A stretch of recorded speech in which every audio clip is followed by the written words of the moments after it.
카페나 전문가라는 사람들 거짓말을 밥 먹듯이 하고 있죠. 본인이 한 말을 본인이 부정하는 이야기들을 너무 서슴없이 하고 있다. 굉장히 단순한 한두 가지의 이론으로, 예를 들어서 공급 부족, 저금리, 이것만 가지고 무조건 오른다. 금리 이미 오르고 있는데도 기준금리가 안 올랐으니까 괜찮다. 공급 많이 나오는데도 당장 나오는 거 아니니까 괜찮다. 그런 식으로 이야기하면서 본인의 말을 본인이 부정하고 있는데 왜 그런 상황이 나타날까요?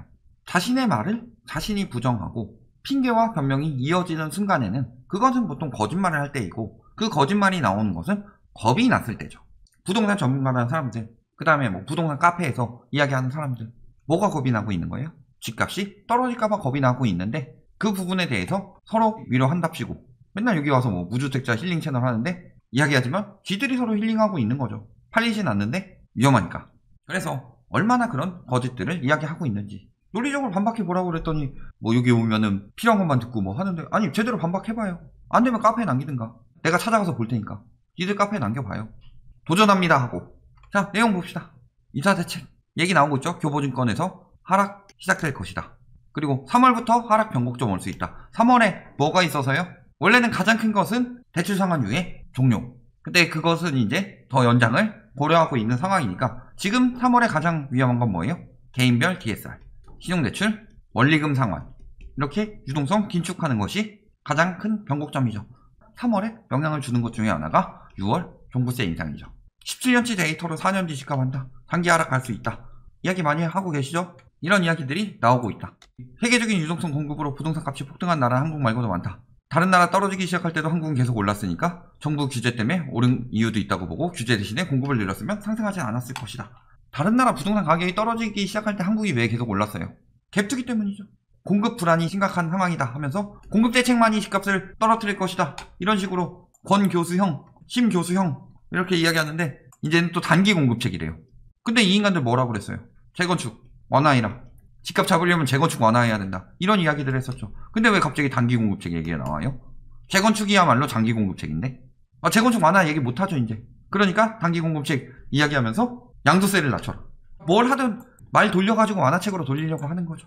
집값이 오를 수밖에 없는 이유. 카페에서 재밌는 글 올려주셨어요.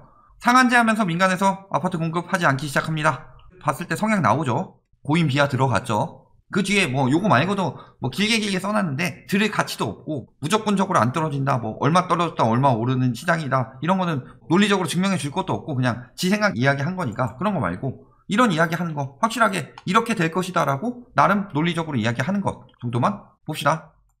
상한제 하면서 아파트 공급을 하지 않기 시작합니다 라고 하죠. 분양가 상한제 이후죠. 지금 올해 2월 목동 안전진단 통과 재건축 속도 내고 있다. 안 하고 있어요? 엄청나게 열심히 하고 있는데. 강남 쪽에 뭐 얼마 전에 분양가 상한제 아파트 나왔죠. 둔촌주공도 뭐 한다고 하죠. 목동 열심히 달리고 있죠. 노원 달리고 있죠. 안 하긴 뭐라네요.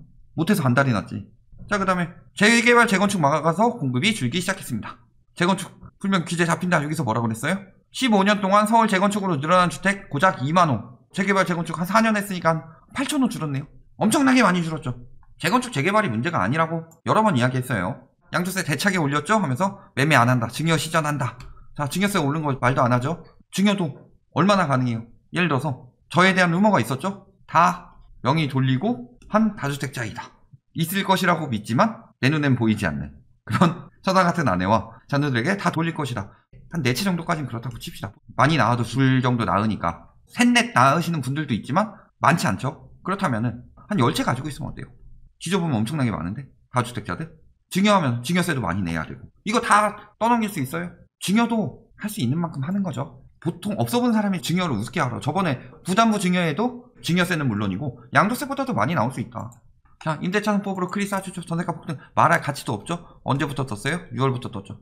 임대차 3법은 전세가가 폭등하기 때문에 재계약이라도 지킨 정책이다. 이거는 여러 번 이야기했고 들어가서 데이터를 한 번이라도 볼 생각이라도 했으면 안 받든가 아니면은 받는데도 인정 못하고 4살짜리 애처럼 빽 대고 있는 거죠. 그냥 갭투 성행하죠. 집값 상승 지은 일 하지 마시고요.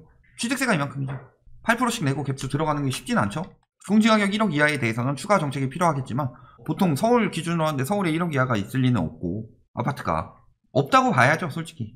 그런데 뭐 8% 12%씩 주고 살 수 있느냐. 갭투 성행은 말도 안 되는 소리 하고 있죠.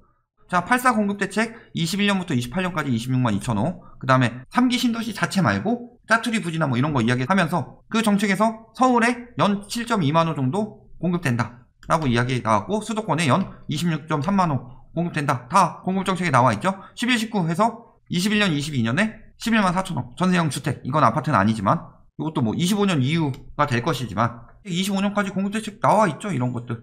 내 생각에 이건 무조건 아니야. 들이대놓고서 뭐 타당한 이유를 가지고 이야기하든가 아니라고 그냥 뻗대고 보는 거죠. 택지 구매요. 자, 이사 대책만 가지고 이야기를 해요. 택지 직구에 안 들어온다고 해서 집값 무조건 상승하나요? 엄밀하게 따지면은 리먼 브러더스 터지고 나서 인허가 급감했고 착공, 준공 다 급감했어요. 근데 왜 집값 떨어졌죠? 공급만 가지고 집값이 좌지우지 된다는 생각을 가지고 있는 것 자체가 부동산의 비읍자도 모르는 사람이다. 택지 보상하면은 그곳에 살던 사람들 주변에 전세 매매 들어가야죠. 집값도 상승. 와, 대단합니다. 첫 번째, 3기 신도시 들어가는 택지는 사람이 살고 있는 데를 부숴서 할까요? 아니죠. 택지 지구가 아니고 그럼 재개발이죠. 일단 사람이 많이 살지 않는다. 그리고 아까 본인이 뭐라고 그랬어요? 고임 비하하면서 재건축 재개발 안 해서 집값 상승이다. 그럼 재건축 재개발 하면은 여기 있는 사람들이 주변 지역에 전세 매매 들어가야죠. 집값 상승이다. 뭔 개소리야. 1, 20억 집값이 2, 5억 떨어진다고 해서 3, 4억에 사서 준보 세력이나 해서 플러스일까요? 마이너스일까요? 이번에 그 세계적인 유동성 장세가 이렇게 한 번에 오냐? 제로금리 한 번에 떨어진 적이 이렇게 있어요? 기본적으로 버블을 터지고 나서 반값 아파트 났다는 소식도 모르고 그냥 2, 5억 떨어진대요. 1, 20억 오르면 2, 5억 떨어졌어요. 리먼 때랑 IMF 때만 가봐도 맨 처음에 뭐 음마 아파트 건설될 때부터 지금 가격 이야기 하자면은 그 강남 개발이라는 특수성이 있었던 거고, 부동산 시장의 비읍자도 모르는 사람들이 저런 거 가지고 선동하고 있고 여기서 좋아요 좋아요 서로 찍어주고 있는 거죠. 하다못해 저번에 그 재건축 사업장 이야기 하는데도 가치를 올려줬으니 그만큼 받을만하다, 쌍방폭행이다 막 하면서 옹호하고 있는 꼬라지 보면은 진짜 공산주의가 그쪽이 공산주의죠. 거래는 줄었지만 집값은 상승한대요. 실거주 매수만 있었는데 집값 상승을 잡지 못했다 하면서 매수 심리 역대 최고, 집값 상승 기대, 계속 이런 식으로 이야기하고 있다. 언론에서. 내릴 이유가 보이지 않는데요. 집값 상승세가 꺾이는 단기적인 효과를. 그래서 보유세 강화하면은 공급이 없어서, 공급을 하면은 단기적인 게 없어서 뭘 하도 안 되는 거 아니에요? 내일 3D 프린터로 바로 아파트 지어가지고 한 3개월 만에 뚝딱 짓는 방법밖에 없겠네요. 20만원씩. 이사 대책으로 청약 대기 수요는 늘어날 수밖에 없어. 전세 가격이 떨어질 요인을 찾기 어렵다. 자, 이사 대책의 청약 대기 수요들이 집을 산 사람들 아니고 어차피 무주택이죠. 거래가 절벽이 된 이유는 이미 집을 살 수가 없는 상황이라 청약을 대기하고 있는 건데 전세 가격이 떨어질 요인을 찾기 어렵다. 일단 기본적으로 전세 가격이 오를 수 있었던 이유는 많은 대출이고 유동성 때문이죠. 시중금리가 오르고 있는데 입주 물량은 플러스다. 플러스 100만호에서 여기 전세 50만호 있어요. 내 집 마련한 사람 50만호 있고, 여기서 평소 때 막 10만원씩 추가됐는데 올해 5만원만 추가됐다.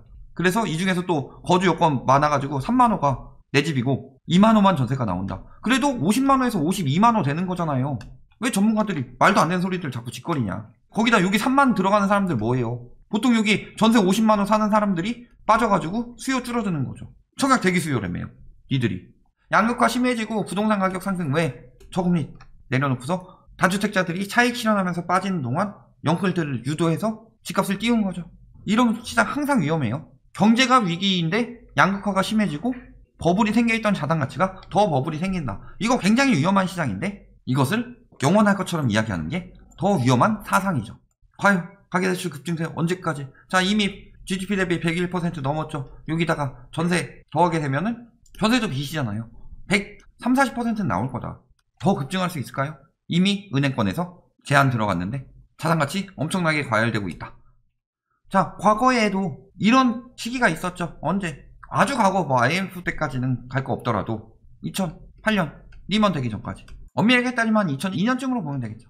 자세히 따지자면 IMF 이후부터인데 한 2008년까지. 이때 엄청난 자산 가격이 거품이 끼었다. 왜냐면은 부양책이 많이 나올 수밖에 없었죠. IMF로 다 무너지고 있으니까 IMF 극복하면서 부양책이 엄청나게 많이 나왔고, 플러스로 닷컴 버블 무너지면서 자금이 유입이 됐다. 요거 두 가지까지 해가지고 부동산 가격 거품이 엄청나게 꼈는데 그때는 끝까지 안 떨어질 것 같았죠. 그런데 어떻게 돼요? 새 아파트 2억대 몇 달 새 6억 넘고 최고가에 샀는데 다시 3억대로 떨어졌다. 반토막 났죠? 12년이 지나서 이제서야 회복됐다. 그러니까 그때 떨어졌던 기억이 없는 인간들이 조금 떨어지고 많이 오른다, 이딴 얘기하고 있는 거죠. 조금 떨어지고 많이 오른 지역들이 있죠. 왜? 거기는 그만큼 인프라가 들어왔으니까. 2019년 정도면은 충분히 버블이 터졌어야 되는데 그때 미중무역 전쟁 터져서 금리 낮추고 코로나 터져서 금리 더 낮추고 실수요들한테 더 비싸게 털어내면서 같이 상승했다. 이거밖에 없죠. 결론 뭐예요? 본인들이 공급하라고 했다가 공급 정책 나오니까 단기적으로 매물 나오게 해야 된대요.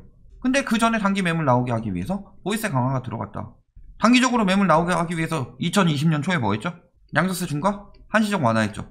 요거 했을 때 단기 매물 나온다고 집값 떨어진다고 한 사람 있어요? 공급 정책 안 나와서 다시 오를 것이다 그랬지? 지들이 말을 이리 바꿨다 저리 바꿨다 하고 있죠. 카페에 돌고 있는 글들 보면은 3기 신도시 부지 거주자들이 뭐 쫓겨나면서 집값 올린다? 그럴 거면 재건축 재개발이 집값 올린다는 걸 본인들이 인정한 거고. 양도세 부담돼서 매물 안 나온다고요? 그 전에 보이스세 강화되죠? 대출 이자 오르고 있죠? 이런 압박들 들어왔는데 팔기 전까지 내 돈이 아닌 집을 언제까지 붙들고 있냐? 계속 붙들고서 세금 끝까지 내다가 경매로 내놓으시는가? 그러니까 왜 저런 이야기들을 하고 있냐? 초등학교 중학교 정도 조금 머리 있는 애들이 조금만 공부해보고서 아 이거 말도 안 되는데요? 라고 하면은 반박도 못할 말들을 왜 하고 있냐? 라는 것은 항상 저런 거짓말들은 언제 나온다? 겁이 나니까, 무서우니까, 떨어지기 직전이니까 선동해서 빨리 사도록 만들어야 되는데 보면은 요즘은 다 인터넷 검색해보고 있고 그러니까 한 목소리 내야 된다. 이거밖에 없는 거다.